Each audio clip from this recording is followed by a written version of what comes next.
English నేర్చుకోవడం అనర్గళంగా మాట్లాడడం మీ కల వెంటనే కాల్ చేసి క్లాసెస్కి రిజిస్టర్ అవ్వండి. నమస్తే రమగారు. నమస్తే జయ. రమగారు, మనము తిరుమల లీలామృతం చేస్తూ ఉన్నాం కదా. శ్రీవారి గురించి ఒకసారి మాట్లాడుకుందాం. ఆయన్ని చూస్తున్నప్పుడు సాధారణంగా మిగతా ఆలయాల్లాగా దగ్గర నుండి చూడలేకపోతాం. ఎంత విఐపి దర్శనం అయినా కూడా కొంత దూరం అనేది ఉంటుంది. అయితే ఎంత దగ్గరికి వెళ్ళినా దూరం నుంచి చూసినా ఆ మూర్తిని చూసేసరికి మనం ఒళ్ళు మర్చిపోతాం. మిగతా చుట్టుపక్కల మిగతా ఆలయాల్లో అన్నీ చూస్తాం, గమనిస్తాం, కానీ బయటకు వస్తే ఆయనే గుర్తుండరు. అదే లోపల ఉత్సవ మూర్తులతో పాటు ఇంకా చాలా విగ్రహాలు ఉంటాయని నేను విన్నానండి. అసలు లోపల ఏమేమి ఉంటాయి? స్వామివారితో పాటుగా అదేంటంటే ఈ మధ్య వెళ్ళిన లాస్ట్ ఇయర్ వెళ్ళిన ప్రోటోకాల్తో వెళ్ళిన దర్శనం కూడా నేను స్వామిని ఆ తెల్లమొహం వేసుకొని అక్కడే చూస్తూ ఉండిపోయాను. నేను కింద చుట్టుపక్కల చూద్దామన్నది ధ్యాస రాదు.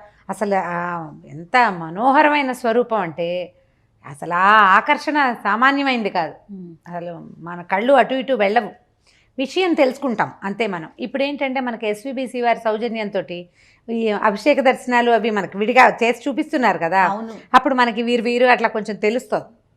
తెలియకపోయినా సాధారణంగా మనకి దేవాలయాల్లో ఎట్లా కనపడతారు, వెంకటేశ్వర స్వామి మన శ్రీనగర్ కాలనీ టెంపుల్కి వెళ్తే స్వామివారు నిలువున ఒక విగ్రహం, స్వామివారి మూలమూర్తి, అక్కడి నుంచి కొంచెం ముందుకి కాస్త పక్కగా పెట్టబడినటువంటి ఉత్సవవర్లు, మధ్యలో అయ్యవారు, శ్రీదేవి భూదేవి ఇరుదేవేర్లు చెరుపక్కన ఉండి, తర్వాత చక్రతాళ్వారు చక్రస్వామి సన్నిధి ఒకటి ఉంటుంది, ఒక ఆంజనేయ స్వామి, గరుడాళ్వారు, అట్లా ఒక్కొక్క దేవాలయంలో ఒక్కొక్కటి కనిపిస్తాయి.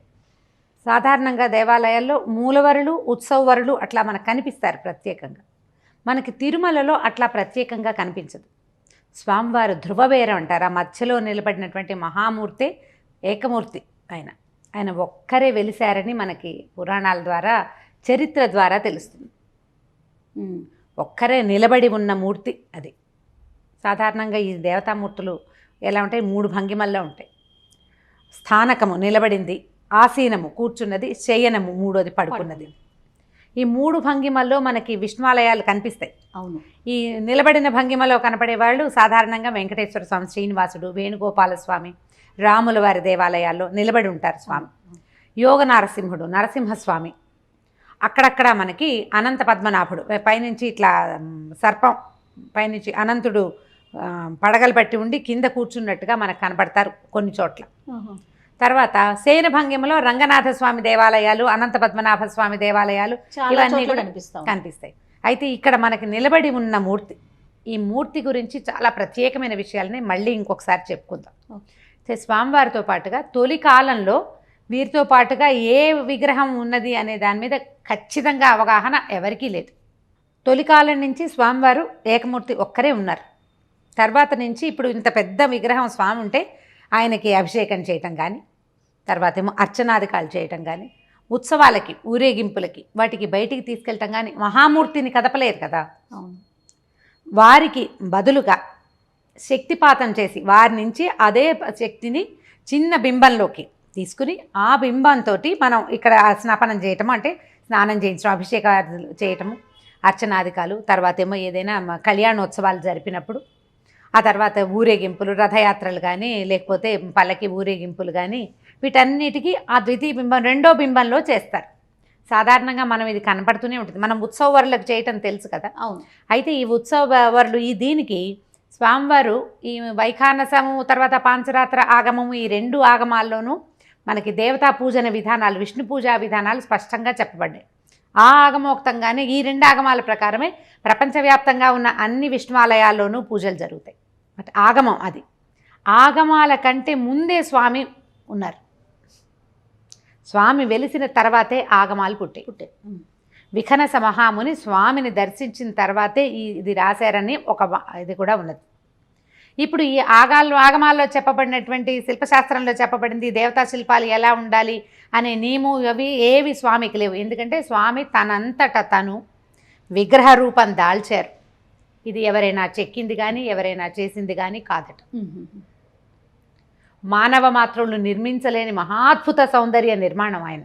అయితే ఈ స్వరూపానికి విష్ణుమూర్తి ఎలా ఉంటాడు అనే స్వరూపానికి నకళ్ళుగా చాలా చేసుకున్నాం మనం. అలాంటిది చేయించారు క్రమంగా.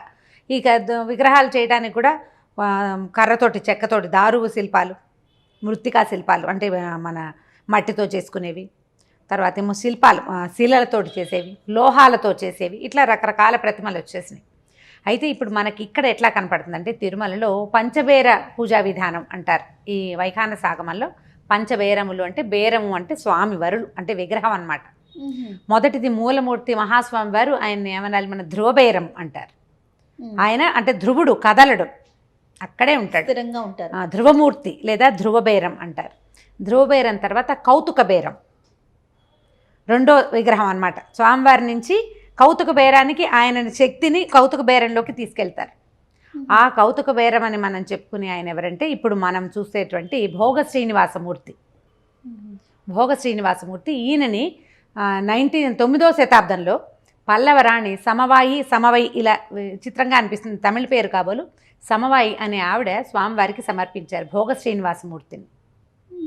వెండితో చేయబడినటువంటి విగ్రహం అది, పూర్తిగా స్వామివారికి నకలు. స్వామివారి ఎలా ఉన్నారో, మూలమూర్తి ఎలా ఉన్నారో అలాంటి విగ్రహమే ఉంది.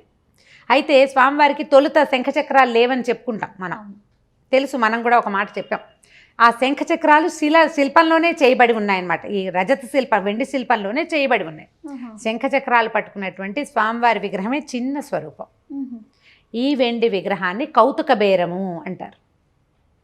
భోగ శ్రీనివాసమూర్తి ఆయనకి ఏం చేస్తారంటే స్వామివారి నుంచి ఆయనకి ఒక వెండి బంగారు తీగలతోటి శక్తిపాతం చేశారట. అది విగ్రహాలు ప్రతిష్ఠ చేసేటప్పుడు అట్లాంటి ఒక విధానాన్ని ఆగమోక్తంగా చేస్తారు.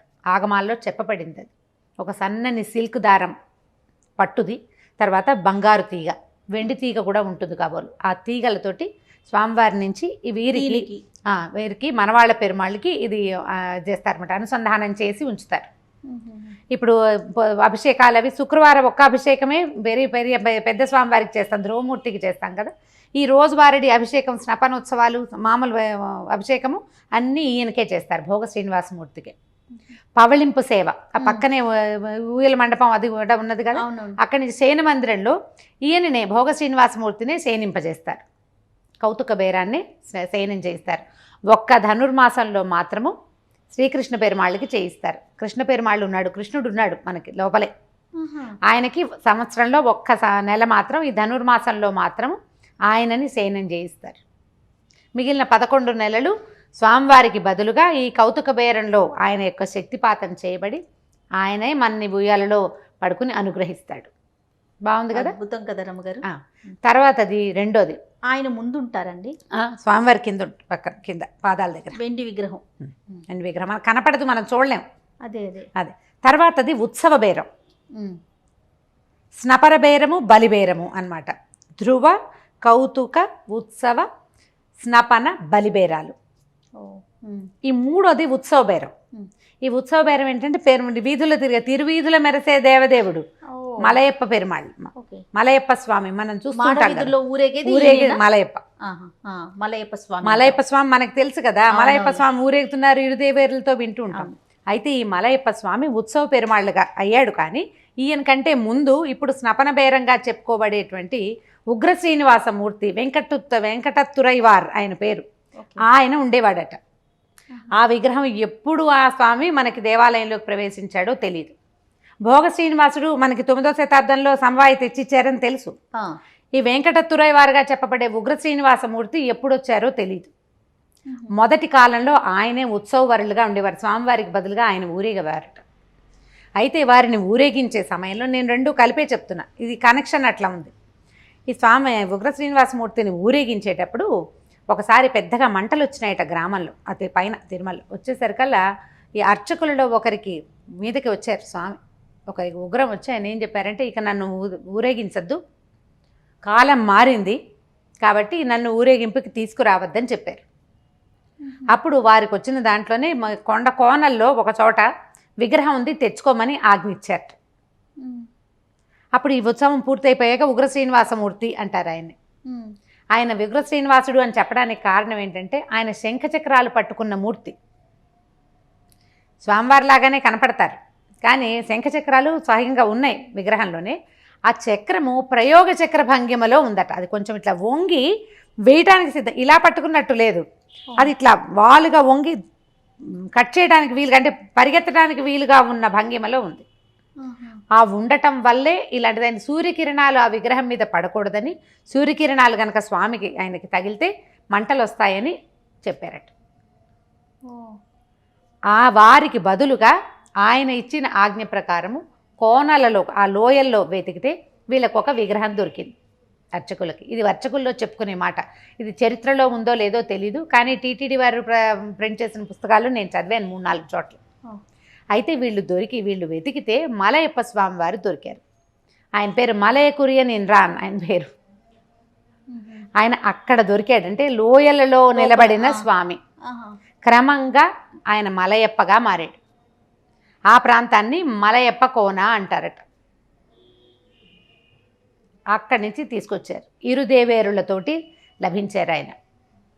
ఒక పీఠం మీద ఆయన నిలబడి ఉన్నట్టు, పక్కన 2 పీఠాల మీద 2 అమ్మవార్లు చక్కగా పక్కన నిలబడి చేతి ఇలాగా గజకర్ణ భంగిమలో ఉన్న వేళ్ళు పువ్వు ఇలా పట్టుకున్నట్టు కాకుండా ఇలా ఉన్నట్టు వేళ్ళు చాపినట్టుగా కనిపిస్తుంది అన్నమాట. చక్కటి విగ్రహాలు లభించినాయి. అప్పుడు వారిని తీసుకొచ్చి, అయితే ఏంటంటే మూలవర్లు స్వామి ఏకమూర్తి కదా, ఈయన దేవేరులతోటి ఉన్నారు. అక్కడి నుంచి ఈయనని ఉత్సవమూర్తిగా చేశారు. ఊరేగించేటప్పుడు ఉత్సవం అంటే దేవేరులతో సహా ఇరుదేవేరులతో ఊరేగిస్తారు. అవునవును. ముగ్గురు అమ్మ స్వామివారు ఇరుతాయారులతోటి శ్రీదేవి భూదేవులతోటి ఊరేగుతారు స్వామి. ఉత్సవ బేరం ఈయన. అయితే కూడా లోపలే ఉంటారు. ఈయన ఉంటారు. మరి ఆ ఉగ్ర రూపం దాల్చిన ఆయన ఉంటాడు లోపలే. ఈయనకి కేవలం 3 ఉత్సవాల్లోనే పాలు పంచుకుంటారు ఉగ్ర శ్రీనివాసమూర్తి. వెంకటత్తురైవార్ ఆయన పేరు చూడు ఎంత బాగుందో, అనడానికి బాగుంది. అయితే ఈయన 3 ఉత్సవాల్లో పాలు పంచుకుంటారు. అది ఎప్పుడు చేస్తారు? ఉత్థాన ఏకాదశికి. ఏకాదశిలో ఉత్థాన ఏకాదశి స్వామివారు లేచేది. తర్వాత ముక్కోటి ఏకాదశి, ద్వాదశి ఆరాధన అని చేస్తారు. ఈ 3 ఉత్సవాల్లో మాత్రమే ఈయన పాలు పంచుకుంటారు. ఇప్పుడు 4 బేరాలు అయిపోయినాయి. 5వది ఏమిటి? మనం బలిబేరం అని చెప్తాం. ఈయన్ని కొలువు శ్రీనివాసుడు అంటారు. ఈ స్వామి కూడా ఎప్పుడు దేవాలయంలోకి వచ్చారో తెలీదు, బాగా అవగాహన లేదు. మనకు బాగా తెలిసింది ఎప్పుడు ఏమేమి తెలుసు? కౌతుక బేరం అని చెప్పబడేటువంటి ఆయన భోగ శ్రీనివాసమూర్తి సంగతి తెలుసు మనకి. మలయప్ప స్వామి వారు కూడా ఇలా బయట నుంచి తీసుకొచ్చారు ఆయన్ని అనేది కూడా మనకు తెలుసు. ఇంచుమించు 13-14 శతాబ్దాల నుంచి ఉన్నారు ఆయన. ఈయన సంగతి మనకు తెలియదు. అయితే ఈ కొలువు శ్రీనివాసుడు కూడా ఇంచుమించుగా స్వామివారి లాగానే అలాంటిదే భంగిమలో ఉన్న విగ్రహమే. ఈయన దర్బారు ఉత్సవం జరిపిస్తారు రోజు. ఈయన మామూలు ఉత్సవాల్లో పాల్గొనరు. ప్రతిరోజు పంచాంగ శ్రవణం చేయటం. ఇప్పుడు మన తోమాల సేవ అవుతుంది, అన్ని పుష్పాల అలంకరణ చేస్తారు. తోమాల సేవ అందరికీ పరిచయమే. మనం ఎస్విబిసి చూస్తే అభిషేకం తర్వాత ఆ పెద్ద పెద్ద దండలు పట్టుకురావటం, ఎవరి దండలు వాళ్ళకి అలంకరించడం మహాద్భుతంగా ఉంటుంది. మనం విడిగా వెళ్తే చూడగలమో లేమో కానీ అది ఆన్ చేసుకుని కూర్చుంటే ప్రతి సేవని చూడగలుగుతున్నాం. అదే ఎస్విబిసి వారు చేసిన ఈ మేలు మాత్రం ప్రపంచానికి అది మామూలుది కాదు. ఈ తోమాల సేవ అయిన తర్వాత స్వామివారిని తీసుకొస్తారు. ఈయనకు ఒక చక్క సింహాసనము బంగారు గొడుగుతోటి కొలువు చేయిస్తారు. స్వామి కూర్చుని దర్బారు ఉత్సవం జరుపుతారు.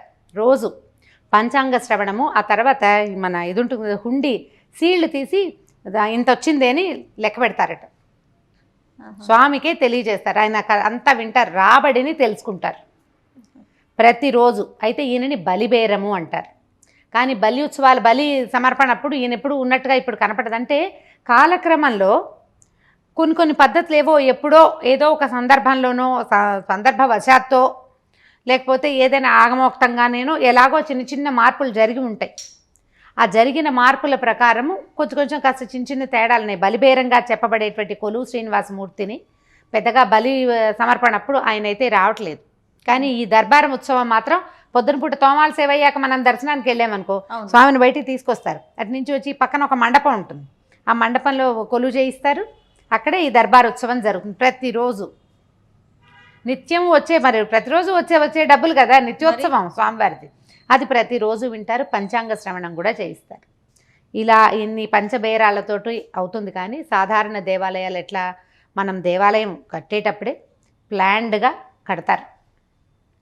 ఇక్కడ ఈ పద్ధతి ప్రకారం అని ఇలాంటి మూర్తి, ఇలాంటి స్వామి, ఇలా తాయార్ల సన్నిధి ఇది, ఆళ్వార్ల సన్నిధి ఇది, అవన్నీ నిశ్చయించుకుని దేవాలయం కట్టబడుతుంది. కానీ మనకి తిరుమల స్వామివారు ఆయన స్వయంభూమూర్తి, స్వయం ప్రకటితమైన అర్చావతారం. తర్వాత కాలంలోనే ఇవి ఒకటి ఒకటి యాడ్ చేయబడి వైఖాన సాగమోక్తంగా దేవాలయం నడుస్తుంది. వైఖాన సాగమంలో ఎలా చెప్పబడిందో అదే రకమైన ఉత్సవాలన్నీ అదే జరుగుతాయి. కానీ తొలి కాలంలో ఇవన్నీ ఏర్పరిచినది కాదు. స్వామి భూలోకవాసులను ఉద్ధరించడం కోసం, ఇలా చెడు మార్గంలో పడిపోకుండా ఉండటం కోసం ప్రజలు ఈ కలికి లొంగిపోతారు, బాధపడతారు. కాబట్టి కొంత వీళ్ళకి మేలుగు చేకూర్చడం కోసం, భగవంతుడి వైపు కొంత నడిపించడం కోసం స్వయంగా కృష్ణ పరమాత్మని దేవతలందరూ కోరుకుంటే ఈ అర్చావతారంలో వెలిసాడని, ఆ స్వరూపాన్ని మనం ఇప్పుడు చూస్తున్నామని చెప్తారు. అయితే మనం దేవాలయంలోకి వెళ్ళాక మనకి ఇవన్నీ ఏమీ పట్టవు, ఏమీ తెలీదు. ఒక ఒళ్ళు తెలియని భక్త్యావేశంలో ఉంటాం. పైగా గోవింద గోవింద వినపడుతుంటే ఓ పక్కన జల్లుమంటుంటుంది, ఓ పక్కన ఓం నమో వెంకటేశాయ వినపడుతుంటుంది. లోపలికి వెళ్ళే కొందికి ఒక రకమైన ఉద్వేగం వచ్చేస్తుంది మనుషులకి. దానికి దేనికి లోన్ కాకుండా ఊరికే చూడడం అనేది సాధారణ మనుషుల వల్ల అయితే కాదు. చూడ్డానికి ఒక్కళ్ళు కూడా వెళ్ళరు కదా. చూడ్డానికి వెళ్ళేవాడు ఎవడైనా వెళ్ళినా అక్కడ దాకా వెళ్ళాక ఆ వినపడుతున్న గోవిందనామం వాడిని అందులోకి తీసుకెళ్ళిపోతుంది. మనల్ని మనం మర్చిపోతాము అంటానికి ప్రత్యక్ష నిదర్శనం తిరుమల తిరుపతి దేవస్థానం అండి. అక్కడ ఆ ఒక్కసారి మహాద్వారం దాటి ఆ పక్క నుంచి లోపలికి వెళ్ళామా ఇంకంతే, ఇక అట్లా వెళ్ళిపోతాం ఆ ప్రవాహంలో. మనం ఒక్కళ్ళమే ఉన్నా మనని అది అట్లా లాక్కెళ్ళిపోతుంది. ఆ శక్తి అట్లా లాక్కెళ్తుంది. అది కేవలం భగవదావేశమే కానీ ఇంకోటి కాదు. అంతేనండి. ఇవి కూడా మనకి కొంచెం తెలిసిన పుస్తకాల ద్వారా తెలిసిన ఒక చిన్న సమాచారం. ఇంకా ఫర్దర్ చాలా పుస్తకాలు టీటీడీలో దొరుకుతాయి. మరింత చదివితే ఇంకా బాగా సమాచారం దొరుకుతుంది. ఇప్పుడు ఈ 5 పంచబేరాలు కాకుండా ఇక్కడ ఇంకొక 3 ఉన్నారు లోపలే. శ్రీకృష్ణ పెరుమాళ్ళు ఉన్నాడని చెప్పే కదా ఉండే నేను. ఈయన నవనీత నృత్య భంగిమలో ఉన్నటువంటి కృష్ణ స్వరూపం. రుక్మిణీదేవి కూడా ఉంది పక్కన. నవనీత కృష్ణుడు అంటే ఎట్లా చేస్తాడు, అలా వెన్నముద్ద పట్టుకుంటాడు. వెన్నముద్ద పట్టుకుని ఒక పద్మపీఠం లాంటి పీఠం మీద ఒక కాలు వేసినట్టు, రెండో కాలు పైకెత్తినట్టు, చెయ్యి ఇట్లా నృత్య భంగిమలో ఉన్నట్టుగా కనపడతాడు. నాట్యం చేస్తున్న కృష్ణ ప్రతిమ ఈయన ఉన్నాడు. ఈయన కూడా తర్వాత అంటే తర్వాత కాలంలో ఇంచుమించుగా మనకి రామానుజులకి ముందు వెనకలుగా భగవద్ రామానుజుల కంటే ముందుగానే వచ్చాడు ఈ కృష్ణుడు అంటారు. భగవద్ రామానుజులు వచ్చాక వచ్చిన ఆయన ఇంకొక ఆయన ఉన్నారు. ఈయన రఘునాథుడు. శ్రీరాముడి విగ్రహం కూడా ఉంది లోపల సీతా సమేతంగా. సీతారామ లక్ష్మణులు, తర్వాత ఏమో సుగ్రీవుడు కూడా, ఆంజనేయుడు, అంగదుడు, గరుక్మంతుడు, ఈ విగ్రహాలు ఇది ఒక చిన్న పరివారం అన్నమాట, కూటంలాగా ఉంటారు. ఈ విగ్రహాలు కూడా మనకి లోపల స్వామివారి పాదాల చెంత కనిపిస్తాయి. అయితే ఇక్కడ కనపడే స్వామివారిని రఘునాథుడు అంటారు. రఘునాథుడు ఈయన కోదండం పట్టుకున్నట్టు, బాణం పట్టుకున్నట్టు, విల్లు బాణం అవి పట్టుకున్నట్టుగా కనపడేవి. తర్వాత ఏమో వీళ్ళతో పాటుగా నిత్యసూరి గణాలు అంటారు. అనంత గరుడ విశ్వక్సేనులు వైష్ణవ సేవాకాలాల్లో చెప్తారు. నిత్యసూరి గణాలు, అనంత గరుడ విశ్వక్సేనాది నిత్యసూరి గణాలకి నమస్కారం చెప్తాం. అనంతుడు, గరుడు, విశ్వక్సేనుడు వీళ్ళు 3 కూడా. ఇది మొత్తం అంతా ఒక సమూహం, ఒక పరివారంలాగా ఇవి కనపడతాయి. వీటితో పాటుగా ప్రధానంగా ఇంకా ముఖ్యంగా చెప్పుకోవాల్సింది చక్రతాళ్వారు, సుదర్శన చక్రాయుధ స్వామి. ఈయన చక్ర అంటే ఉత్సవాలప్పుడు మనకి స్వామివారి కంటే ముందు ఊరేగుతాడు, పైలట్ లాగా అనమాట. ప్రతి ఊరేగింపులోనూ మొదట చక్రస్వామినే ఊరేగింపు తీసుకొస్తారు. ఆయన తర్వాతే స్వామివారు ఆయన వెనకాల బయలుదేరుతారు అన్నమాట. ఈయన పైలట్, వెనకాల అసలు ఊరేగింపు వస్తుంది. మన ఉత్సవాలు జరిగినప్పుడు, మన బ్రహ్మోత్సవాలు అవి అప్పుడు ఉత్సవ సమాపం చేయటం అంటే పరిసమాప్తి చేసేటప్పుడు ఈ చక్రస్వామినే చక్రస్నానం చేయిస్తారు.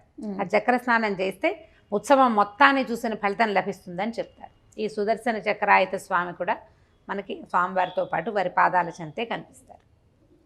ఈ మన ధ్రువబేరానికి అంటే స్వామివారికి, శ్రీనివాసమూర్తికి, భోగ శ్రీనివాసమూర్తికి దాదాపుగా పోలికలు ఒకేలాగా కనపడతాయి. భోగ శ్రీనివాసమూర్తి ఒక పీఠం మీద కూర్చొని నుంచున్నట్టుగా కనిపిస్తారు. దాని మీదట ఒక షట్కోణ యంత్రం ఉందట. ఒక ట్రయాంగిల్, ఇంకో ట్రయాంగిల్, మామూలు నక్షత్రం ముగ్గేస్తాం, ఒక ట్రయాంగిల్, ఇంకో ట్రయాంగిల్, అలా ఉంది పీఠం మీద. అయితే మనకి స్వామివారి పాదాల చెంత కూడా అలాగే ఉండుండొచ్చు. ఇప్పుడు ఒక పీఠం, పద్మపీఠం లాంటిది అరేంజ్ చేశారు. తొలి కాలంలో అది ఉండుంటుంది, అంటే అప్పుడు ఈ పీఠం ఉండుండదు. పూర్తి నకలు స్వామివారు ఎట్లా ఉన్నారో అట్లా చూసి ఈ విగ్రహాన్ని తయారు చేశారనమాట. కొంచెం దగ్గర పోలికలు ఉన్నట్టుగా కనపడతాయి. ఇప్పుడు ఈ 5 బేరాలతోటి మన మొత్తం పూజా విధానం అంతా నడుస్తూనే ఉంటుంది. మనకి ఇవి ఏవి పట్టవు, ఏవి తెలియదు, తెలియకుండా చూసేస్తాము, వచ్చేస్తాము. మనకు దొరికిన సమాచారం ప్రకారం టీటీడీ వాళ్ళు తిరుమల తిరుపతి దేవస్థానం వారు ప్రచురించిన రకరకాల పుస్తకాల్లో చదివిన సమాచారమే నేను చెప్తున్నాను. కొన్ని అప్పుడప్పుడు మన ఎస్బీసీ ఛానల్లో విన్నవి కూడా.